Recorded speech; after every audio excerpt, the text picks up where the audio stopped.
everyone. So parang walang energy. Okay, so good morning everyone. Okay, yan. Okay, so excited na po ba kayo? Yung mga bata, excited na po ba? Parang hindi. Yung mga bata, excited na po ba? Yan. Okay, yung mga dating bata, excited na rin po ba? Inaantok pa. Okay, yan. Okay, so by the way, okay, so bago po tayo pumunta sa ating mga venue, so for safety lang po ng ating biyahe. Tara, samahan nyo kami sa field trip ni Kuya Zildjian. Madaling araw nga pala yung alis ng aming team, Jar. At ito nga pala yung bus na aming sasakyan. Sumama nga pala kami ni Mami C para makagala na din. Halos lahat kasi nang pupunta ni Kuya Agent ay hindi pa namin napupuntahan. Akala namin kami na lang yung inaantay kasi medyo puno na din yung bus. Yung pala may isa pang inaantay. So, pangalawa kami sa huling dumating.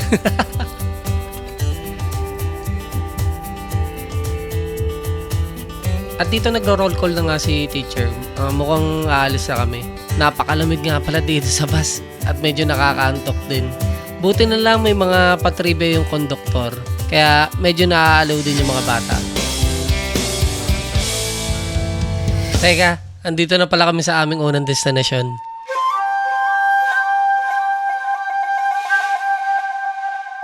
Ito nga pala ang una naming trip. Museo El Deposito. Sa una ay pumila muna kami. Madami din pala kasing nagpi-field trip dito. Sa umpisa dito mo makikita yung mga unang gamit noon gaya nitong bote ng Pilsen. Hindi pa din nagbabago. Pero dito ako nagulat sa lagayan ng Vicks. Dati pala siya nakalagay sa babasagin. Pero hindi pa din yung highlight ng trip dito sa may bandang ilalim. Tara, silipin natin. Dan, hanap mo. Sa? Oo nga. Natakot ka? At base nga sa nakalap ng chismis ni Mami Z ay Ito yung main source ng water ng Intramuros, sabi ni Kuya. Yung mga walls na yon, nag-o-open daw yun. Hindi, kapag ka mag-ano ng water. ano yan? Distribute. Chismis lang yun. Oo, na-chika ni Kuya kanina. At base sa pagkakaintindi ko sa sinabi ni Mami C ay para lang siyang isang malaking water tank noong unang panahon.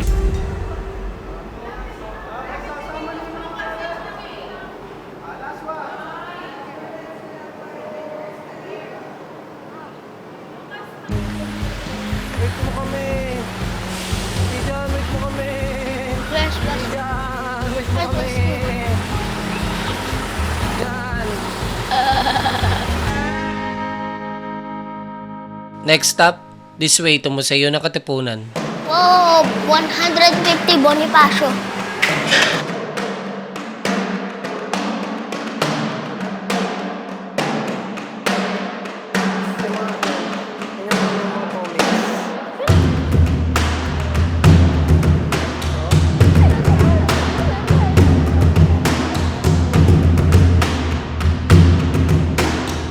Habang tinitingnan ko itong mga to ay napaisip ako ba't kaya sila sumisigaw.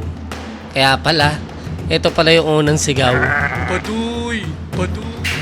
Diorama exhibit of the Battle of San Juan del Monte. Aray, yung sakit. Ako talaga yung namamangha sa aking mga nakikita. Para siyang action figure noong unang himagsikan. Pero sa kabila ng lahat ako'y nagtataka. Ano kayang inaamoy niya? Ano yan dyan? Birthday cake. Birthday cake? Alin? Birthday cake?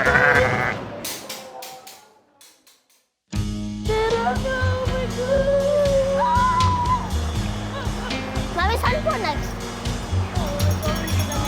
Ayala? Ayala? Next stop, Dreamlab Ayaya Mall.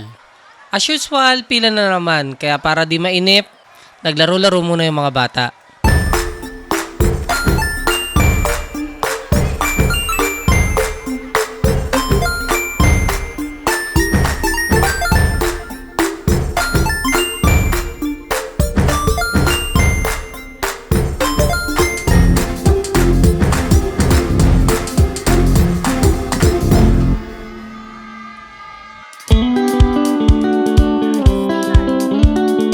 Matapos ang nakakapagod na pakikipaglaro at pagantay sa pila at pagngiti sa group picture ay nakapasok na din kami.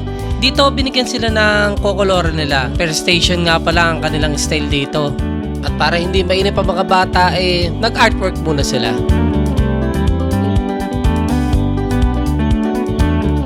Sa ginawa nilang ito masasabi mong nag-enjoy talaga ang mga bata. Lalong-lalo na si Kuya Zil dyan. Kaya mabilis din niya natapos ang kanyang artwork at nagawa na niya makipag-chismisan. Chismisan na may konting yabangan. Hindi, charot lang. Hindi kinasiya dyan.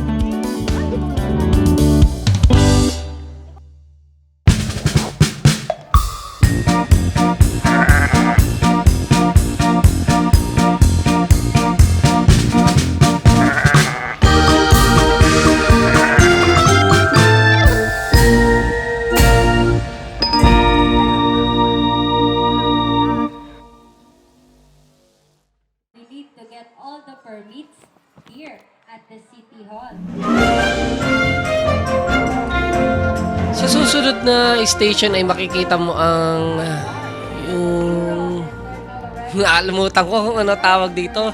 Guys, pa-comment naman sa baba kung tandaan nyo kung ano tawag sa kanila. Basta meron ditong barangay, City Hall, DTI, BIR, at DOLE. At meron din silang batang nagulat. Ang next naman ay dito mo mabivisualize kung ano mga pangarap mo sa buhay. Gaya nitong pag-imprenta, pag-inom ng gas, at pagtulog kasama ng pag-aantay sa biyaya. Pero malamang hindi ito yung pinapangarap niya. Naglalaro lang sila.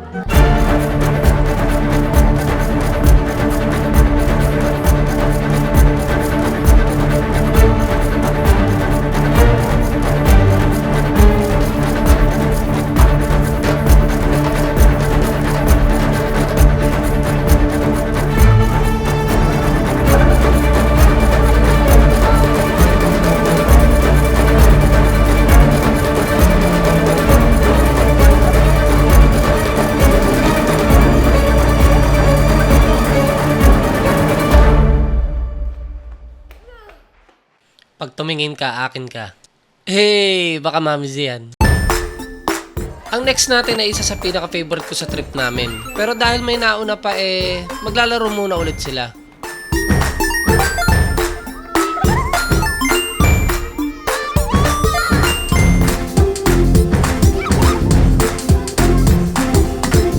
O, tama na yan. Pila na.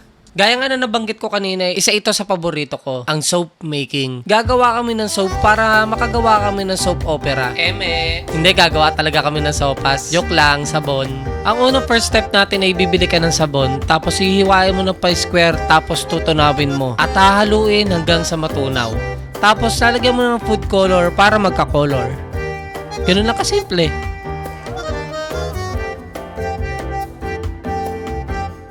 Ay, lalagyan mo pa pala ng pabango para hindi maamoy yung putok mo sa kilikili. Putok sa kilikili? Teka, ba't si Mami Z next clip? Halo ka lang ng halo dyan hanggang mapil mo mag-i-smile ka na. Ito naman kay Mami Z, color pink. After nga matunaw nung sabon hindi yata sabon yan. Ewan ko kung ano yung nilagay. Ilalagay mo na siya sa hulmahan hanggang sa matuyo. Ano Kuya Zil dyan? Enjoy ka? Opo.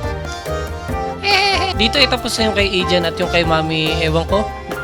Mangkukulam ata to. At sabi nung nag-a-assist, balikan na lang daw namin mamaya hanggang sa fully tuyo na siya. After namin maggawa ng sabon ay pumunta na kami sa bar. Joke lang. Ito pala yung last station nila kung saan may mga pagka-UV neon ek light sila dito. At may konting performance din yung mga staff ng Dreamlab. So ayun na, tuyo na daw yung sabon. Ito na nga pala yung finished product ng ginawa namin kanina. Uy, Kuya Adrian, hindi sa'yo yan. Nagkalituhan na nga, nagkapalit-palit ata kami ng sabon. Pero buti na lang nabalik naman yung amin. O, diba? Ganda? Okay. Candice. Sino pinakapangat na gawa? Lay. Kanino pinakapangat na gawa? Candice, Lay. Candice. Mami, kanino pinakapangat na gawa? Sa'yo.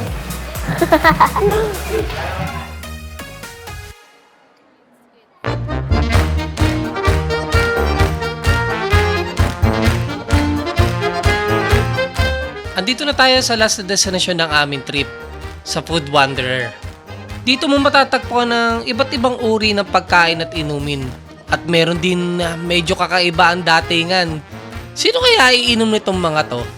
At kung may nakatikim man wag mahiya mag-comment. Ay teka, hindi ko na ikwento. Bago ka nga pala makapasok dito mamimili ka kung mag-i-slide ka ba or maglalakad lang ng normal. At ito ang napili ni Kuya Adrian.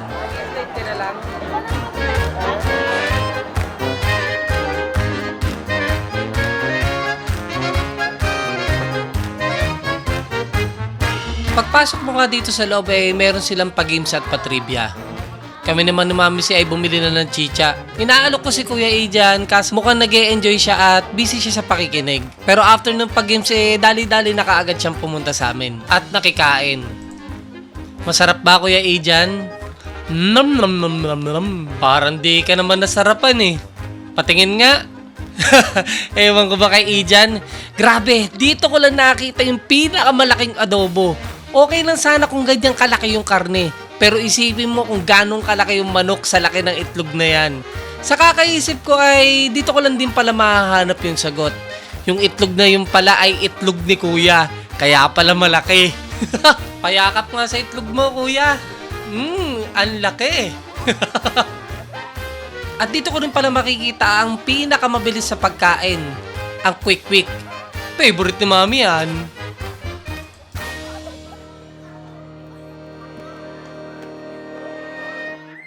Gagi, natawa yung bata kay Mami.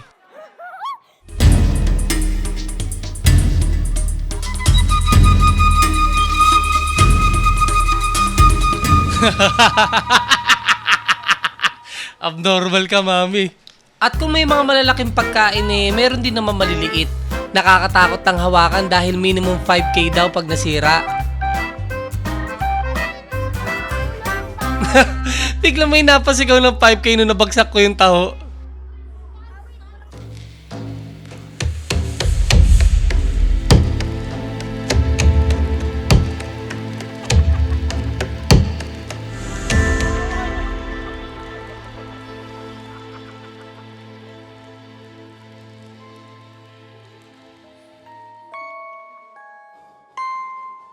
May isang lugar nga pala dito na grabe.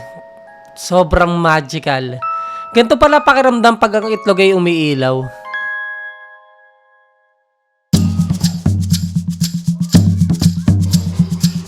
Ito na pala yung huling part ng tour namin. May pa-performance sila ate at kuya. Pinaakyat nga pala din yung mga bata para makisaya. Grabe si Kuya, performance level. Kanino pa ba magmamana?